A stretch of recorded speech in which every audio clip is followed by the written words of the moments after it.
ഇരുപത്തിനാല് വർഷം പുൽവട്ടയിൽ എന്നിട്ട് ഏത് വൈദ്യശാലയിൽ പ്രസാദ് ആയുർവേദ വൈദ്യശാല നടത്തിയ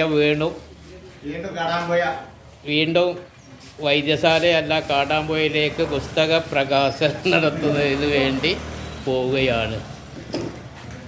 പുൽവട്ടയിൽ 2 റൂമിലായി 23 വർഷക്കാലം നിന്നിട്ടുണ്ട്. സേവനമനുഷ്ഠിച്ച് ഇനി ഈ ഏർപ്പാട് നിർത്തി എന്താണ് പറയാനുള്ളത്?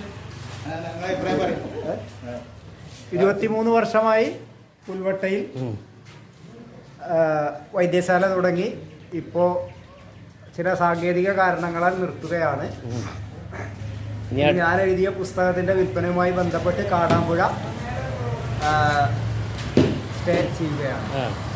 ക്ഷേത്രത്തിന് തൊട്ട്. എന്നാ ശരി.